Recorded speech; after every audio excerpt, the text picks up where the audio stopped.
আমরা অবশ্যই ওভারকাম করব, আমরা অবশ্যই আবার বাংলাদেশে ফিরে যাব, আমরা অবশ্যই একটা সুন্দর বাংলাদেশ আবার তৈরি করব, এটাই তিনি বলেছেন। পুলিশকে আপনি দেখেছেন সিরাজগঞ্জে একটি থানায় 13 জন পুলিশকে পিটিয়ে মেরেছে, ছাত্ররা কি পুলিশকে মেরেছে? আপনার যাত্রাবাড়িতে মানে পুলিশকে মেরে মানে মাথা নিচে দিয়ে পা উপরে ঝুলিয়ে রেখেছে, এগুলোকে ছাত্ররা করেছে? এই সমস্ত সবগুলি মানে যদি প্রশ্ন সামনে আনেন, এই সমস্ত হত্যার আন্দোলন ছাত্ররা কোনোদিন করেনি। ছাত্ররা মানে তাদের অধ্যয়নের জন্যই, তাদের চাকরির সুযোগের জন্য কোটা সিস্টেমের কথা বলেছিল, সেটা যখন শেষ হয়ে গিয়েছে তখন ছাত্ররা অনেক মানে সরে গিয়েছিল, কিন্তু তাদেরকে জোর করে এই আন্দোলনে নিয়ে আসা হয়েছিল। কার বিচার করতে? বঙ্গবন্ধুর কন্যা, যিনি বাংলাদেশটাকে পাল্টে দিয়েছেন, বদলে দিয়েছেন, পার ক্যাপিটা ইনকাম যেখানে $700 ছিল সেখান থেকে 3,000-এর কাছাকাছি নিয়ে গিয়েছেন, যিনি বদলে দিয়েছেন বাংলাদেশকে, তার বিচার করবেন।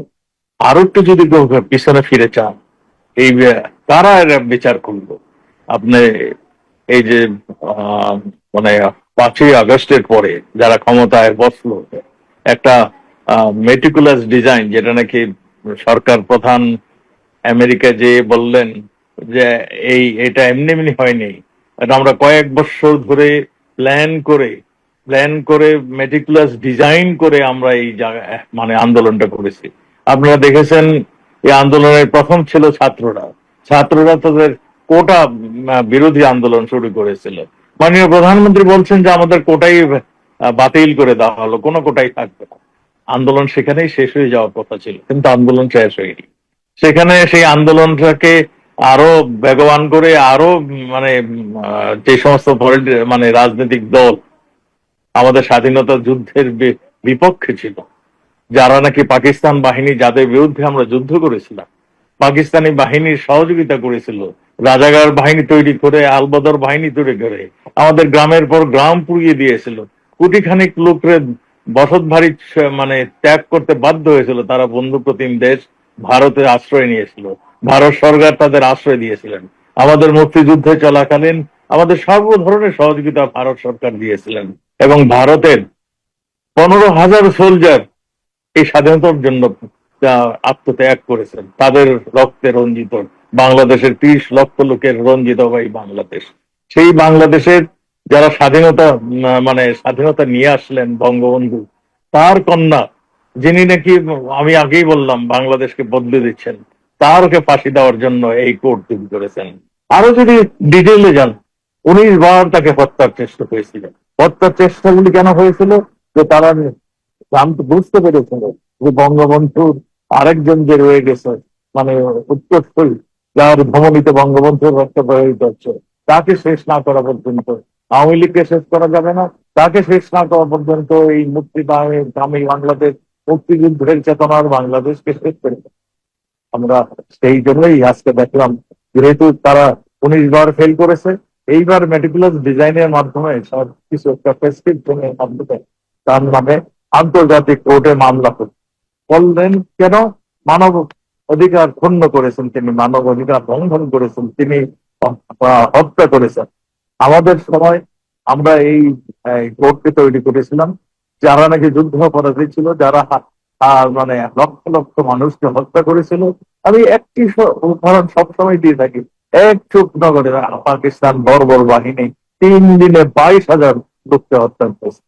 এই 30 লক্ষ লোকে রক্ত রঞ্জিত 15,000 ভারতীয় মানে সোলজারের রক্তে রঞ্জিত এই বাংলাদেশ, 2 লক্ষ মা বোনের মানে ইজ্জত হারানোর এই বাংলাদেশ, সেই বাংলাদেশের যারা বিপক্ষে ছিলেন, তারাই আজকে স্বাধীনতার পক্ষে। এই কোর্টের যদি আপনারা দেখেন, প্রধান কুশলী যিনি তাজুল সাহেব কে? ইনি একজন জামাতের নেতা। তিনি ওই যুদ্ধ অপরাধের যখন নাকি ট্রায়াল হচ্ছিল এই কোর্ট, সেই কোর্টে তিনি কিন্তু প্রধান মানে এই কুশলী হিসাবে, তাদের জন্যই এই গোলাম আজম, আমাদের সেই মানে যারা নাকি রাজাকার বাহিনীর স্রষ্টা ছিলেন, তাদের জন্যই তারা এই কোর্ট মানে এই সেই কোর্টের আজকে তিনি প্রধান কৌশলী। আমাদের বিরুদ্ধে, আমাদের মাননীয় প্রধানমন্ত্রীর বিরুদ্ধে তিনি আজকে সমস্ত কিছু তদন্ত শেষ করে তিনি আজকে সামনে আসছেন। এবং এই তিন বিচারপতি, আমি তাদের বিচারক সম্বন্ধে আমি কিছু বলবো না, আমি বলবো তাদের কাছে যে প্রেসক্রিপশন দিয়ে দিয়েছিল সেই অনুযায়ী তারা বিচার করেছেন।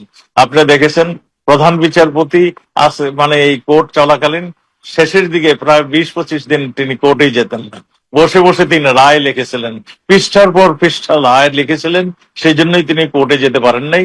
সবকিছু ছিল সাজানো। আমাদের আর দুই যিনি বিচারপতি তারা পালাক্রমে কেউ একদিন মানে সকালে থাকতেন, কেউ বিকালে থাকতেন, এবং সবকিছু সাজানো গোছানো। এখানে একটা হত্যাকাণ্ডের জন্য যেগুলি যেগুলি প্রয়োজন বা পোস্টমর্টম রিপোর্ট এবং এই সাক্ষীদের জেরা করা কিছুই এখানে হয়নি। সেখানে একটা সাজানো নাটক দিয়ে একজনকে রাজসাক্ষী বানিয়ে বাস শেষ করে দিলেন আমাদের বঙ্গবন্ধুর কন্যা ফাঁসি, এবং অন্যান্য যা করা তা করলেন। এইটা দেশের জনগণ মেনে নেবে না। আমি সেই জন্যই বলছি যে এইটা মানে আমাদের একটা হাসির খোরাক, একটা দুঃখের কথা এবং হাসির খোরাক সৃষ্টি হয়েছে। এবং তারা আজকে যারা এখানে বসে আছেন তারা সবকিছু জামাত দ্বারা নিয়ন্ত্রিত হচ্ছে। সেই জন্যই যে পাকিস্তানের প্রধান বলেছিলেন তারা 71-এ প্রতিশোধ দিলেন, সেই কোর্ট তাদের নকশায় সেই কোর্ট। কাজেই এই কোর্ট একটা রায় দিবে, এদেশের জনগণ সেটা মেনে নেবে। আপনি শুধু এইটা নয়, তিনি আরেক ভিডিওতে দেখেন প্রধান বিচারপতির সঙ্গে আলাপচারিতায় বলছেন, একজন বিচারপতি তাকে বলছেন আপনি তো তাকে ডিফেন্ড করেন, এটা তো আমার করতেই হবে, না হলে কেমনে হবে, এই বলে আসছেন। এই এই এই ভদ্রলোক আমাদের জামাত ঘরানার একজন উকিল, এবং সে মানে জামাতের একজন কর্মী, তিনি জামাতের একজন নেতা, এটা সবাই জানে। সেই জন্যই তার মধ্যে এর চেয়ে বেশি কি বের হবে? কারণ তিনি কোনো কিছু শুধুই বলেছেন ওনারা নির্দোষ, এরপরে তার যে একটা প্রচেষ্টা সেখানে থাকার কথা সেইটা হয়তো আপনারাও লক্ষ্য করেননি। এটার এটা তো প্রচেষ্টা নিলেই কি না নিলেই কি, এখানে তো কোনো আইন তোয়াক্কা না করে মানে এটা করেছে। এই দেশে কোনো গণহত্যা হয়নি, এখানে কোনো যুদ্ধ অপরাধ হয়নি, এখানে তাহলে এই কোর্টে কেন বিচার হবে? আমি সেইখানেই বলতেছি যে আপনি যদি মৃত্যুর ফিগার গুলি দেখেন, তাদের স্বাস্থ্য ডিপার্টমেন্ট থেকে বলে 650 জন, তারা কোনো সময় বলে 800, কোনো সময় বলে 1400। আপনার এই এই যে এক একবার এক একটা কথা বলে, আপনার বাংলাদেশে প্রত্যেক মাসে গড়ে 150 জনের মতন প্লাস মাইনাস লোক প্রত্যেক মাসে সারা বাংলাদেশে রোড অ্যাক্সিডেন্ট মারা যায়। এই সবগুলো যদি মিলিয়ে ধরেন তাহলে সংখ্যাটা হয়তো ওই ধরনের কাছাকাছি আসতে পারে। আমাদের এখানে পুলিশ হত্যা হয়েছে, তার কোনো বিচার হয় মানে সংখ্যা এখানে নিরূপিত হয়নি। আপনি আপনি দেখেছেন তারা আবার 5 তারিখের থেকে পরে 4 তারিখ থেকে যে সমস্ত হত্যাগুলি হয়েছে, তারা যে হত্যাগুলি করেছে এইগুলোর মানে তাদের কোনো বিচার হবে না, তারও একটা ইন্ডিপেন্ডেন্ট পাস করেছে, বিল তার পাস করেছে। এগুলি এগুলি সবগুলি যদি হিসাব নিকাশ করেন, এটা একটা সাজানো খেলা, এটা সাজানো বঙ্গবন্ধুর কন্যাকে শেষ করে দেওয়ার জন্য একটা প্রচেষ্টা। এরা অনেক 19 বার চেষ্টা করছে, সেখানে ফেল করেছে। এখন তারা যাতে এই শেষবারের মতন ট্রায়ালের মাধ্যমে, কোর্টের মাধ্যমে একটা রায় দিয়ে শেষ করা যায় কিনা তারই চেষ্টা চালাচ্ছে। প্রধানমন্ত্রী দেশ ছেড়েছেন কেন?